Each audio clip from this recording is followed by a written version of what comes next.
Okay, ठीक है। तो रहीमदास जी इस दोहे के माध्यम से हमें बताते हैं कि भाई किसी को मतलब किसी बड़े को देख करके, है ना, बड़ा, चाहे वो पैसे में बड़ा हो, चाहे ज्ञान में बड़ा हो, चाहे जिस चीज में भी बड़ा हो, बल में बड़ा हो, अधिक शक्तिशाली हो, है ना, उनको देख करके अगर उनके सामने कोई छोटा व्यक्ति है, जैसे मैं शक्तिशाली कम हो, पैसे में कम हो, ज्ञानी कम हो, किसी भी तरीके का, है ना, तो उसको छोटा नहीं समझना चाहिए, उसकी बेइज्जती नहीं करनी चाहिए, उसको नीचा नहीं दिखाना चाहिए।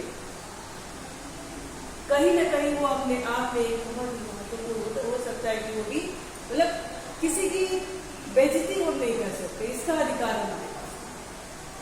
हर जगह हर समय किसी न किसी की उपयोगिता होती है ना। उसी तरह से जिस तरह से अगर किसी कपड़े को सिलना है या फिर जहाँ पर सुई का काम है, वहां पे आप तलवार से काम नहीं निकाल सकते, और जहाँ पे तलवार का काम है वहां पे सुई से काम नहीं निकाल सकते, है ना। तो हर लोग अपने आप में क्या है, महत्वपूर्ण। चलिए दूसरा देखते हैं। रहीमन निज संपत्ति बिना को न विपत्ति सहाय, बिन पानी जो जलज को नहीं रवि सके बचाए। श्रेया सिंह, श्रेया, हाँ बताइए, इसका अर्थ बताइए बेटा, इसका अर्थ बताइए। रहीमन निज संपत्ति बिना को न विपत्ति सहाय, हाँ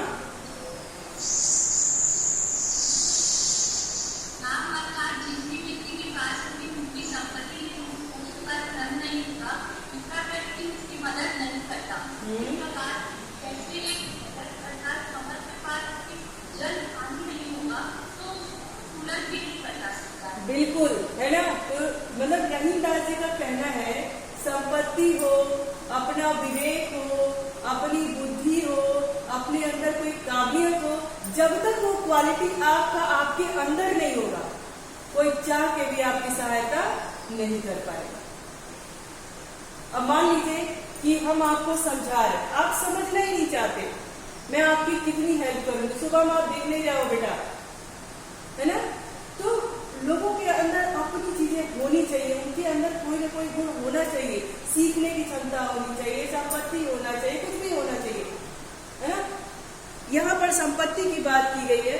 रहीमदास जी कहते हैं कि अगर लोगों के पास अपनी खुद की संपत्ति नहीं है, वो किसी भी प्रकार की संपत्ति हो सकती है, धन रूपी संपत्ति हो सकती है, ज्ञान रूपी संपत्ति हो सकती है, कुछ भी हो सकता है ना, परिवार रूपी संपत्ति हो सकती है, ये सब चीज एक संपत्ति ही है। जरूरी नहीं कि सिर्फ पैसा, है ना, ज्ञान भी एक संपत्ति है, धन है, पैसा भी तो है ही है, परिवार भी एक संपत्ति है ना। तो रहीमदास जी कहते हैं कि अगर आपके पास इनमें से कुछ नहीं है तो दूसरे लोग आपकी सहायता नहीं करते हैं। यानी उनके कहने का तात्पर्य है कि आपको खुद की सहायता खुद ही करनी है। ठीक उसी प्रकार बिन पानी जो जलज को, जलज का अर्थ क्या होता है?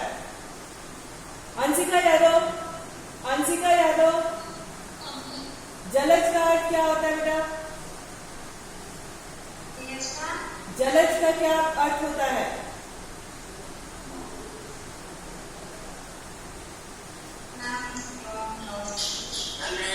हाँ बताइए, बताइए। कमल, जलज का अर्थ क्या होता है? कमल, है ना।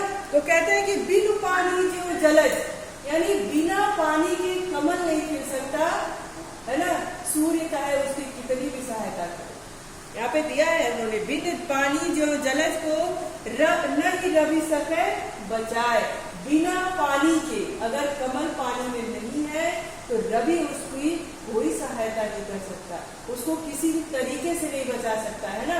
तो आपके पास आपका ज्ञान रूपी संपत्ति, परिवार रूपी संपत्ति, धन रूपी संपत्ति, मतलब आपके पास अपना कुछ होना चाहिए, तभी दूसरे आपकी सहायता करें। यानी आपके अंदर इतनी क्षमता होनी चाहिए कि आप खुद की सहायता खुद कर सकिए। आई बात समझ में? आई बात समझ में? यहाँ तक किसी को कोई परेशानी? यहाँ तक किसी को परेशानी? क्या नहीं है बेटा? मुझे ये पंक्ति समझ नहीं आई। ओके, देखिए इस पंक्ति में है कि रहीमन निज संपत्ति बिना। रहीमन यानी रहीमदास जी, निज मतलब अपना, संपत्ति मतलब धन, और बिना मतलब उसके, बिना संपत्ति के, ठीक है, यानी अपनी खुद की संपत्ति, चाहे वो पैसे रुपए से हो, चाहे वो ज्ञान रूपी संपत्ति हो, चाहे परिवार रूपी संपत्ति हो, यानी कुछ भी चीज आपके पास है वो आपकी निजी संपत्ति है ना।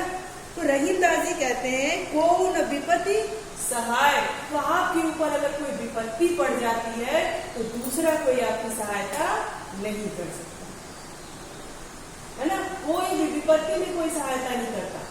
आपको पता है ना, हमेशा आपने आपके मतलब रोज के जीवन में, आप तो अभी बहुत छोटे हैं, लेकिन आपके जो बड़े लोग हैं जिनको परिवार चलाना होता है, उनके पास लायबिलिटी बहुत ज्यादा होता है, उनका उत्तरदायित्व बहुत होता है, तो कभी कभी ऐसा होता है कि उनको किसी चीज की आवश्यकता होती है। मान लीजिए जैसे परिवार से कम है, उनको 2-3 लोगों की आवश्यकता है और आपका अपना कोई नहीं है, तो आपके बीच में कोई जल्दी बोलने नहीं आता है। तो रहीमदास जी वही कहते हैं कि जब तक आपके पास अपनी निजी संपत्ति नहीं है, चाहे वो धन रूपी संपत्ति हो, चाहे परिवार रूपी संपत्ति हो, चाहे विवेक रूपी संपत्ति हो, तो कोई भी आपकी विपत्ति में आपकी सहायता नहीं करता। ठीक उसी तरह से कि कमल बिना पानी के जीवित नहीं रह सकता, रवि चाहे कितनी कोशिश करे, यानी सूर्य की किरणें चाहे जितना प्रकाश दे ले, उसको बचा नहीं सकते। आई बात समझ में?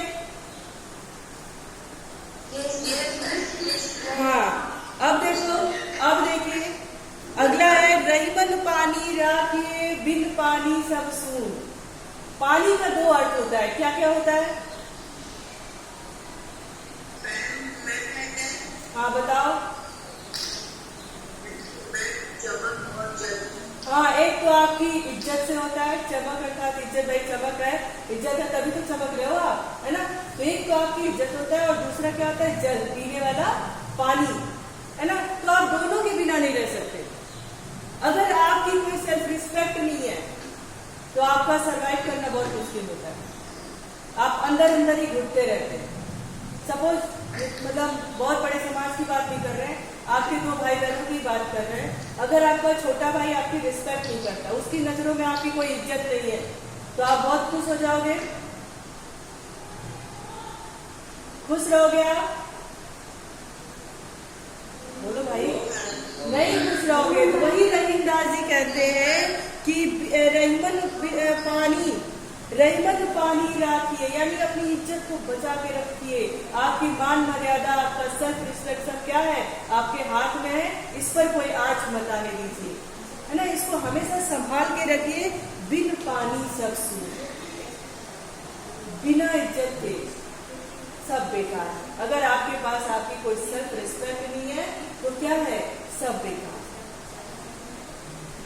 पानी गए न उबरे मोती मानुष चुन, है ना। अगर एक बार आपकी जो मान मर्यादा है, इज्जत है, अगर उस पर कोई आँच आ गई, है ना, तो आप उससे उबर नहीं सकते, बाहर नहीं निकल सकते, खुश नहीं रह सकते। अगर मोती को बाहर निकाल दिया जाए,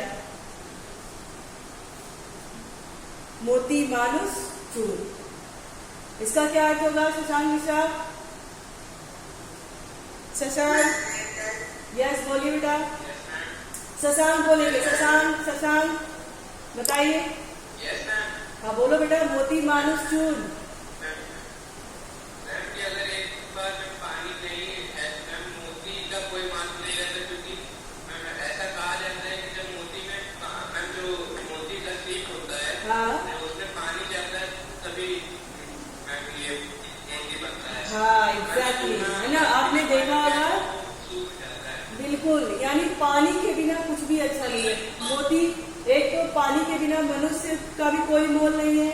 अगर मनुष्य का, व्यक्ति का अपना कोई रिस्पेक्ट नहीं है, कोई इज्जत नहीं है, कोई मान मर्यादा नहीं है, तो उसका कोई मोल नहीं है, ठीक है। और जो मोती है, जो मनुष्य उसको जो चुनता है वो कहाँ से? अगर वो उसके सेल में जब तक पानी नहीं जाता तो उसमें भी चमक नहीं आती। अब आपसे पूछेगा कि इसमें कौन सा अलंकार है, कोई बताएगा? कि इस दोहे में अलंकार कौन सा है? कौन सा अलंकार है जहां पर एक ही शब्द में दो अर्थ चिपके हों? वो कौन सा अलंकार होता है? पानी।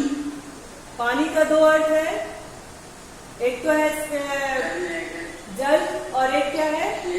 आपकी इज्जत। ठीक है, मान मर्यादा। तो ये कौन सा, इसमें कौन सा अलंकार है? हाँ, कौन सा अलंकार है? श्लेष अलंकार है। श्लेष अलंकार किसको कहते हैं? श्लेष अलंकार का बताइए।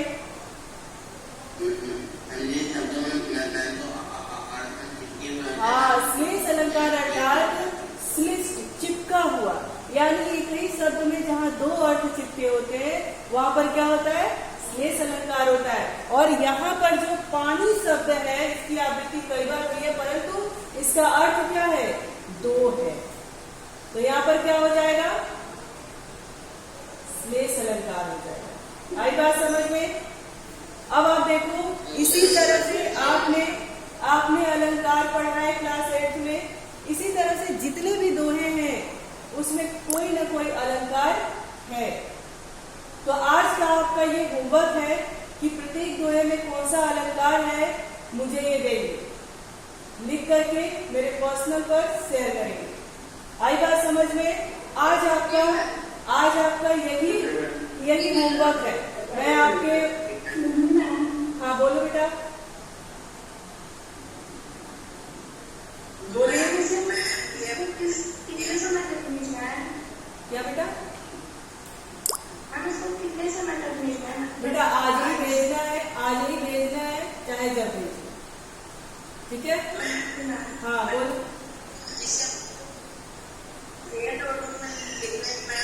हाँ नहीं, आप इसको पेयर नोटबुक में लिखेंगे और उसी की फोटो खींच करके आप मेरे पर्सनल पे भेजेंगे। ठीक है? सबका आना चाहिए। एक तरह से ये आपकी कार्यपत्रिका है, यानी वर्कशीट है, तो किसी की एब्सेंट यहाँ पे मानी नहीं होगी। ठीक है? अब इसमें देखिए कितने हैं? 1 2 3 4 5 6 7 8 9 10 11 है ना?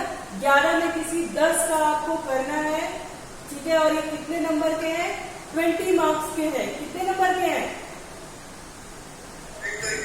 20। तो हाँ, तो सारे बच्चों को ये इसमें 20 मार्क्स आपको मिलेंगे। तो सभी लोग इसको करके आज के पूरे दिन में मुझे सेंड कर देंगे। ये आपका क्या है? वर्कशीट है। आई बात समझ में? कोई 10 करने हैं आपको। ओके, अब आप बताइए इस दोहे में से कोई भी ऐसा दोहा हो जिसका अर्थ नहीं समझ में आया हो? सब समझ में आ गया? चलिए अब कुछ क्वेश्चन आंसर हो जाए।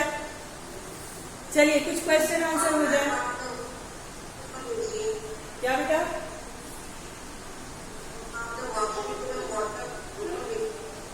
मैंने भेजी नहीं है बेटा, ये एज ए होमवर्क मैंने आपको दिया है,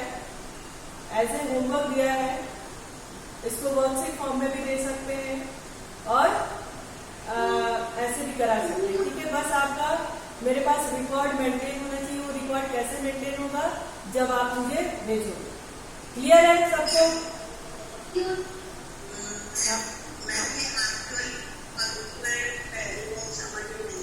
अच्छा, रईमन पानी राखिए, है ना? अच्छा, इसका अर्थ की आपको बताएंगे खुश सिंह। खुश बेटा, हाँ, आप इसका अर्थ बताइए। रईमन पानी राखिए, बिन पानी सब सून, पानी गए न उबरे, मोती मानुष चुन। इसका अर्थ बताइए।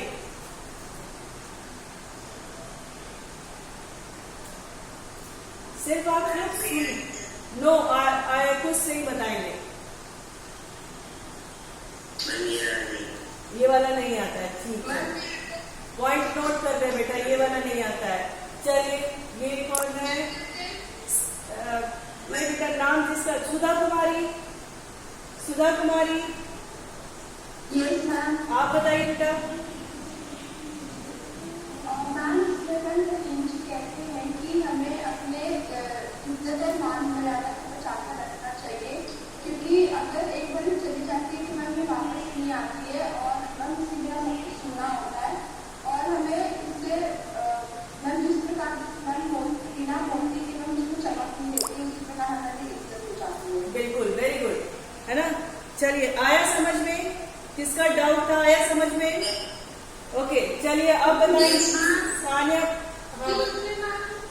हाँ बोलो। मैम एक बार 6 वाला पंक्ति बता दीजिए।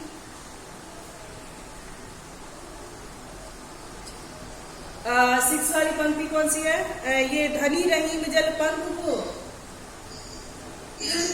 चलिए ठीक है, प्रज्ञा बताएंगी। प्रज्ञा, प्रज्ञा।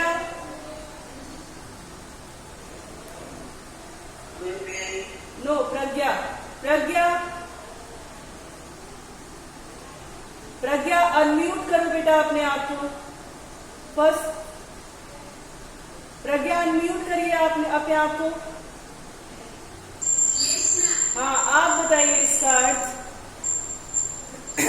धनी रहीम जल पंख को लघुजी पियत अघाय, उदय बढ़ाई कौन है जगत पियासो जाए। इसका अर्थ बताइए।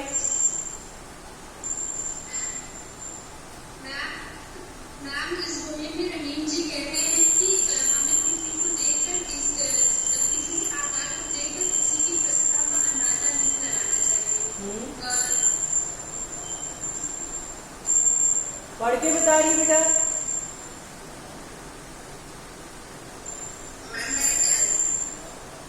नहीं, अथर्व उपाध्याय, अथर्व उपाध्याय, अनम्यूट योरसेल्फ बेटा, अनम्यूट होइए आप बताइए इसका अर्थ।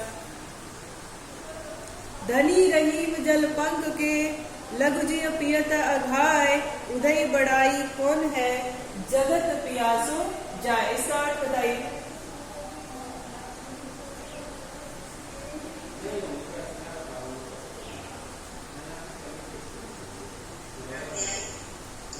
अथर्व बताइए। ओके, सानिया बताइए। सानिया प्रखर, सानिया बोलो बेटा। सानिया बताएंगी, बोलिए।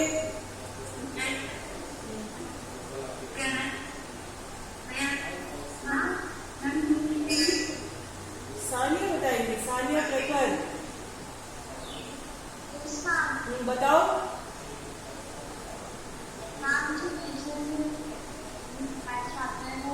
थोड़ा सा ही पानी अच्छा जीवों की नाश बताते हैं, पर जो साधु का जो होता है, जो इंसान वो व्यक्ति होता है क्योंकि जल से किसी की प्यास नहीं होती। ओके, चलिए अब बताएंगे Parikshit Suri. Parikshit, Parikshit unmute yourself. Okay, अब आप बताइए उसी का अर्थ। धनी रहीम जल पंख को लघुजी पियत अघाय, उदय बढ़ाई कौन करे जगत पियास हो जाए। बताइए।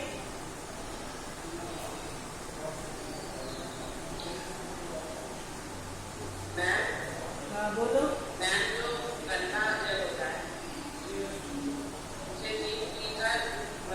बेटा गंदा वहां पे नहीं करोगे, यहाँ पे पंख शब्द का प्रयोग हुआ है। पंख का मतलब क्या होता है? कीचड़ होता है, ठीक है। तो आप ऐसे नहीं बोलेंगे कि गंदा जल होता है, नो।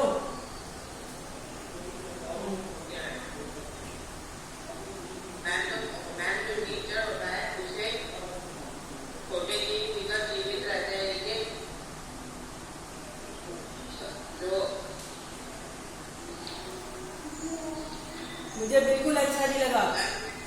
नहीं, अभिजीत यादव, अभिजीत यादव, इतना बताने के बाद भी आप एकदम स्मार्टली आंसर नहीं कर पा रहे हो बेटा, very bad. Abhijit Yadav, Abhijit Yadav. Okay, Aarav Bhardwaj, Aarav Bhardwaj.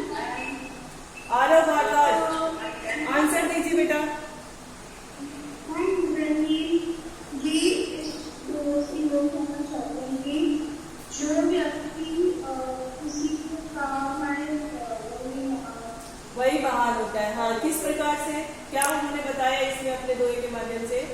उन्होंने तो ये पूरा कंक्लूजन कर दिया कि भाई जो व्यक्ति किसी के काम आए वही महान होता है। लेकिन यहाँ पे उन्होंने कुछ और लिखा है ना, बात तो उनकी सही है, यही वो बताना चाहते हैं, लेकिन इस दोहे की मार्फत दोहे में क्या बता रहे हैं, किस चीज का उदाहरण देकर बता रहे हैं, ये बताओ आप। आपने बिल्कुल सही बात बोली कि रहीमदास जी कहते हैं किस तरह की जल का? हाँ, उज्जवल श्रीवास्तव, उज्जवल श्रीवास्तव, उज्जवल श्रीवास्तव, आप बताइए बेटा, बताइए।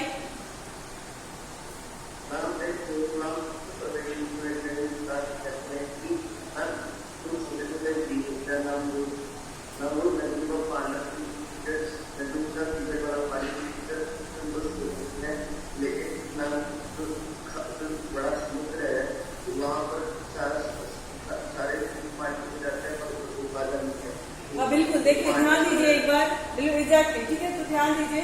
आरव भारद्वाज ने भी कहा कि हम किसी के को मतलब जो जिसके काम आए उसकी ही बात कर रहे हैं, ये बिल्कुल सही कहा उन्होंने, है ना। लेकिन रहीमदास जी यहाँ पर बता रहे हैं कि भाई उन्होंने कीचड़ युक्त पानी और समुद्र के पानी में, भाई कीचड़ युक्त पानी छोटा सा होगा ना, एक गड्ढे में होगा, और समुद्र क्या है, बिल्कुल विशाल का है, बहुत बड़ा है, उसका अंत नहीं है। लेकिन उसकी क्या हम बड़ाई करें, उसकी क्या तारीफ करें, क्योंकि उस बड़े से समुद्र से किसी का भी, किसी बीच में नहीं बोलोगे, किसी की भी प्यास नहीं बुझती है।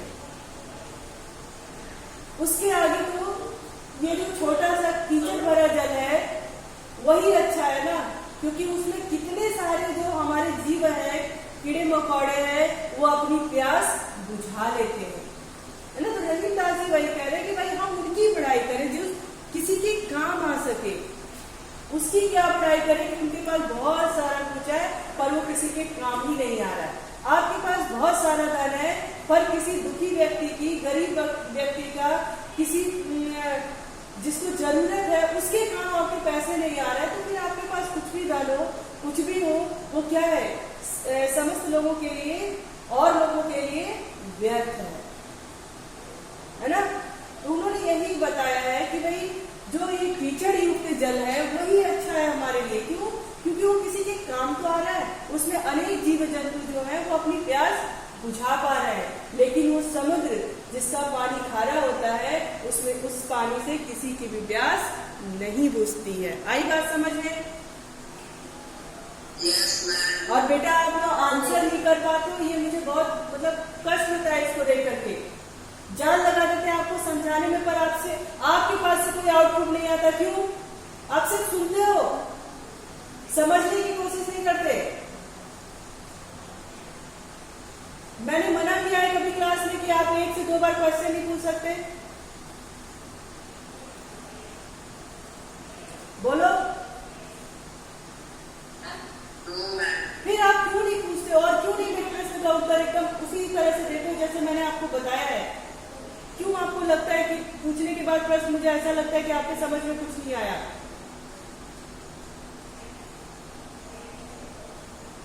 मेरे समझाने में कोई प्रॉब्लम है? मेरी बातें नहीं समझ में आती आपको? तो फिर क्या समस्या है बेटा? क्वेश्चन पूछने पे उतना अच्छा आंसर क्यों नहीं आता जितना मैं आपसे उम्मीद रखती हूँ? देखो, कहीं तो प्रॉब्लम होगी, या तो मेरे समझाने में या तो आपके समझने में। तो समस्या कहाँ है, मुझे ये बताइए। मेरे समझाने में या आपके समझने में?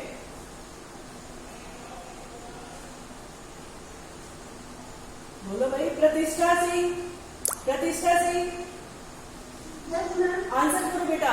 समस्या कहाँ पे है, मेरे समझाने में या आपके समझने में? कहीं पे एक जगह होगी जहां पे आप आंसर नहीं कर पा रहे हो इतना अच्छे से। क्या है? अभिषेक दुबे, अभिषेक दुबे, प्रॉब्लम कहाँ है बेटा? प्रॉब्लम कहाँ है? कोई प्रॉब्लम नहीं है? तो बेटा जब कोई भी टीचर आपसे जब क्वेश्चन करता है तो बिल्कुल एक्टिव होकर के जो भी आप आता है आप उसको तुरंत आंसर करो।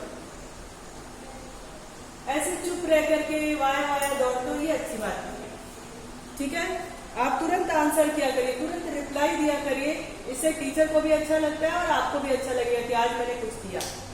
सारा दिन आप यहाँ पे बैठे रहोगे, कुछ पढ़ोगे नहीं, हम दे रहे हैं आप कुछ लोगे ही नहीं, फिर बेकार हो जाएगा ना बेटा, ठीक है। चलिए अब इसमें बताएंगे, अब आप बताएंगे कि इस दोहे में किसी भी दोहे में किसी को कोई परेशानी है, परिकल्प द्विवेदी कोई दिक्कत है बेटा?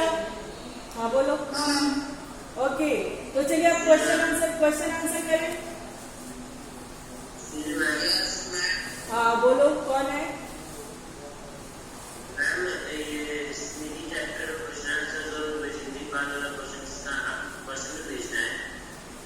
हाँ बेटा, ये सब तो पर्सनल पे ही भेजोगे, है ना। इसको ग्रुप पे शेयर करने की कोई जरूरत नहीं है, ये सब चीज आप पर्सनल पे ही भेजोगे, ठीक है।